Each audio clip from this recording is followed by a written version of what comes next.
Jadi di Israel ini ada dugaan bahwa asap ganja ini sudah merupakan sebuah kebiasaan yang dipakai dan digunakan di altar-altar kuno yang berada di Israel pada waktu itu.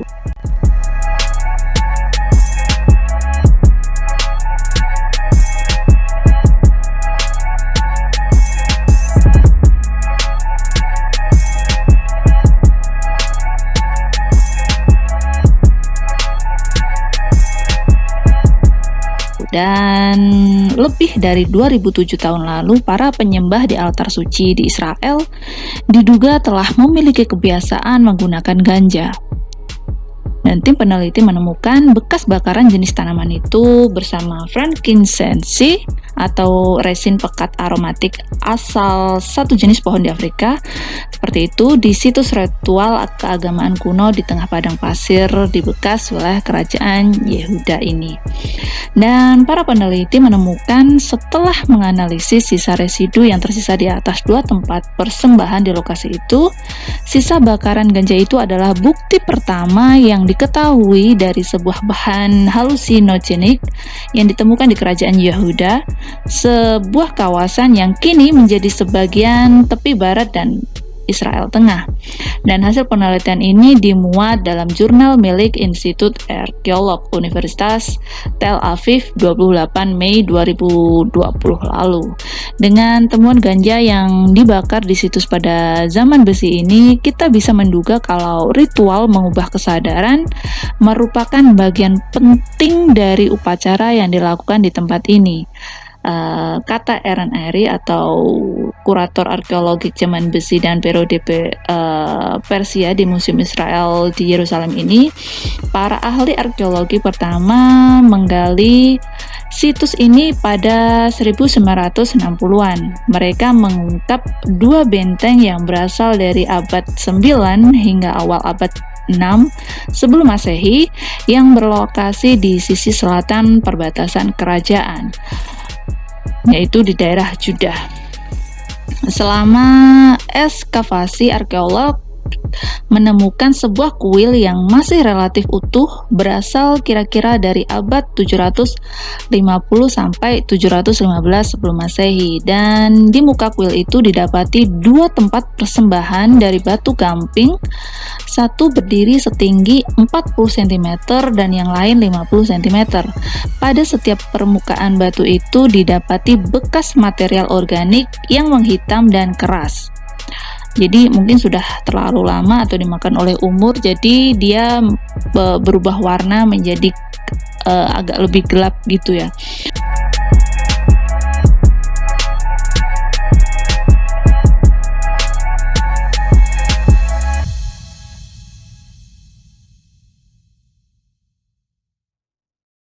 Dan berdasarkan karakteristik dari kedua batu itu, para penelitinya menyimpulkan kalau yang mereka temukan adalah sebuah tempat persembahan yang berfungsi mengantar ke bagian dalam dari lokasi tabernakel, di mana Tuhan diyakini hadir di tempat tersebut melalui perantara batu tersebut. Dan peneliti telah mendapati residu itu pada 1960-an, tapi saat itu tidak didapat kesimpulan apapun selain satu yang mengandung lemak hewan.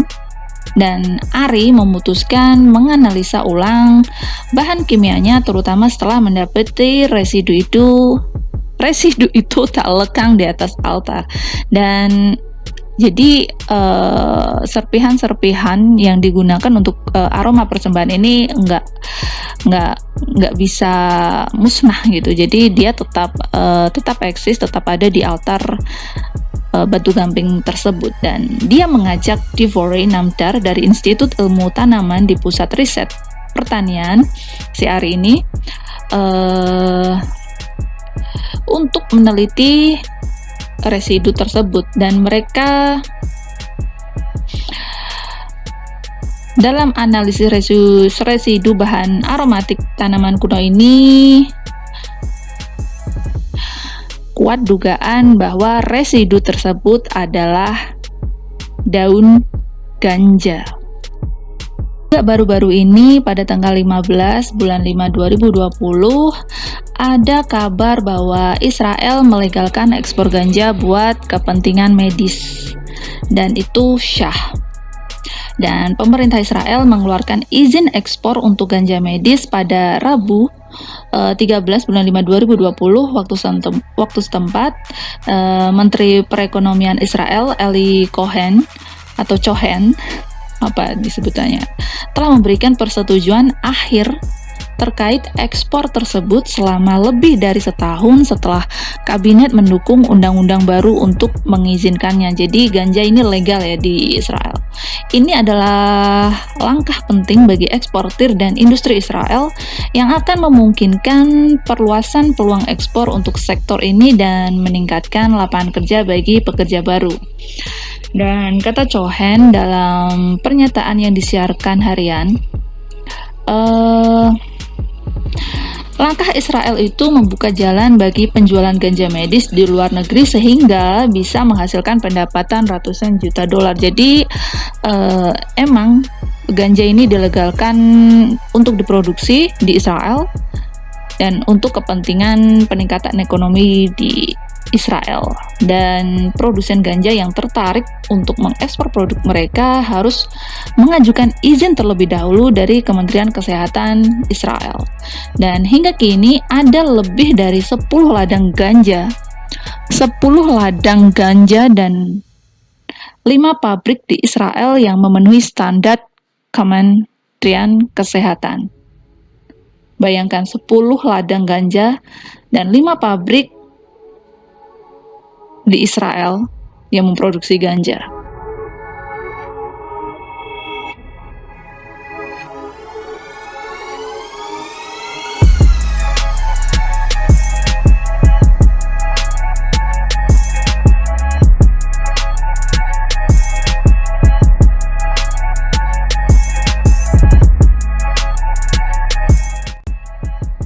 Dan beberapa perusahaan telah mencapai kesepakatan untuk menjual ganja ke negara-negara Eropa atau Kanada setelah lisensi tersedia. Jadi di Israel penggunaan ganja untuk medis diizinkan ya. Jadi ganja di Israel dilegalkan. Sedangkan penggunaan ganja untuk bersenang-senang atau tetap dinyatakan ilegal. Jadi untuk penggunaan ganja tersebut hanya dikhususkan untuk keperluan medis dan harus memiliki lisensi dari Kemenkes Israel ya. Jadi tetap nggak boleh sembarangan dipakai ini. Jadi jangan salah paham untuk yang penyuka ganja, yang merasa penyuka ganja kemudian dia datang ke Israel dan di situ surga ganja. Nggak seperti itu ya guys.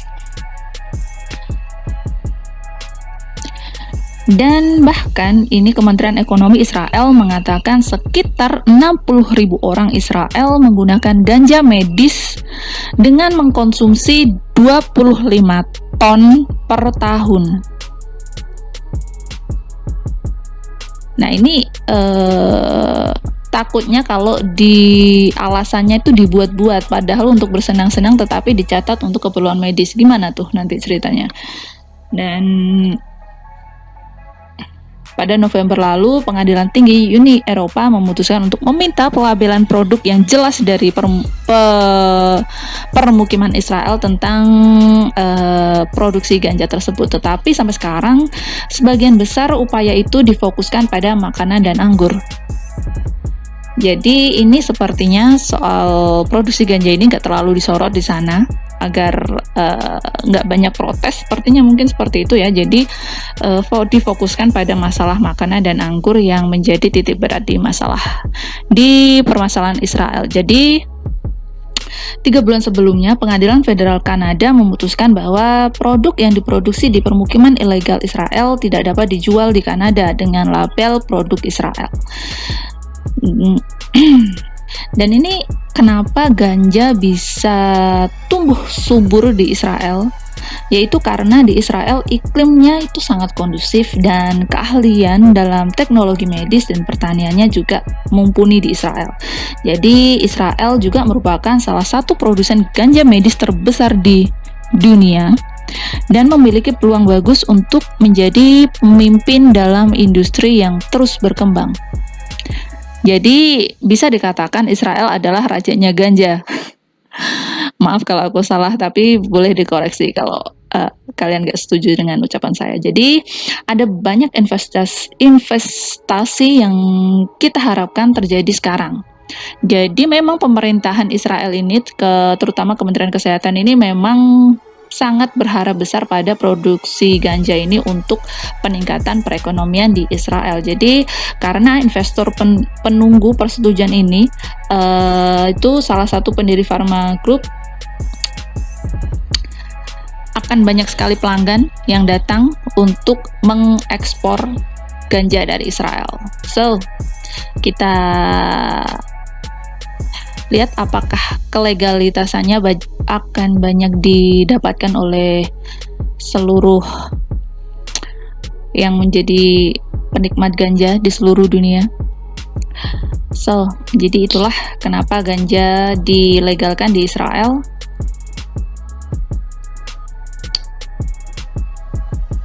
Karena masalah perekonomian yang produksi ganja juga merupakan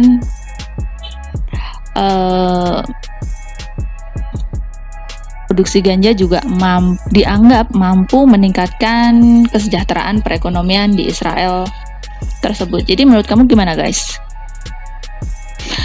Aku sih I don't know. Jika itu untuk kepentingan medis, it's okay, it's fine. Tapi untuk bersenang-senang, oh wait. So, terima kasih sudah mendengarkan berita ini dan bye-bye.